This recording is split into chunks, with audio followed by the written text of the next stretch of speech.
সরকারকে মেলাইন করা, ছাত্র জনতার আন্দোলনকে একেবারে নস্যাৎ করে দেওয়ার আরেকটি চক্রান্ত। খুবই দুর্ভাগ্যজনক যে এত হত্যা, এত নির্যাতন, এত নিপীড়ন এবং এতগুলো ছাত্রীকে হত্যা করা, শিশুকে হত্যা করার পরেও সেই দলটি আবারও তারা বিভিন্ন রকমভাবে কথা বলছে যা বাংলাদেশের মানুষের স্বার্থের বিরুদ্ধে।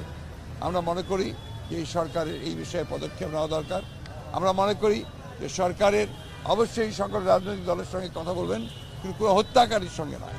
যারা ছাত্রদের হত্যা করেছে, যারা শিশুদের হত্যা করেছে, যারা রাজনৈতিক নেতাদেরকে হত্যা করেছে, তাদের বিরুদ্ধে জনগণ আছে এবং এই ব্যাপারে তাদেরকে সর্বাত্মক কোনো ব্যবস্থা নিতে গেলে সরকারকে আমরা অবশ্যই সহযোগিতা করব।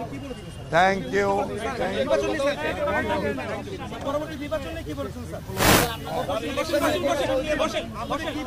আমরা একটা কথা বলি, নির্বাচন নিয়ে আমরা কোনো কথা বলিনি, কারণ আমরা বলেছি যে আগেও বলেছি, আপনাদেরকে জানেন যে একটা নির্দিষ্ট সময় লাগবেই এই আপনার যে নির্বাচনের জন্য উপযুক্ত পরিবেশ তৈরি করতে। আমরা তাদেরকে সেই সময়টি অবশ্যই দিয়েছি এবং আমরা তাদের সব বিষয়গুলোতে সমর্থন দিচ্ছি।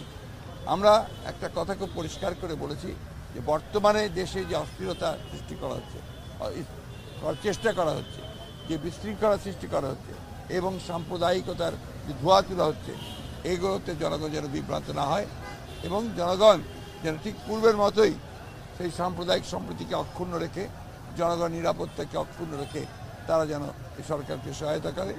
আমরাও পুরোপুরিভাবে তাদেরকে সেইভাবে সহায়তা করে যাব। সরকার তো কাজ করছে, আমরা তো সেটা আশ্বস্ত। ধন্যবাদ।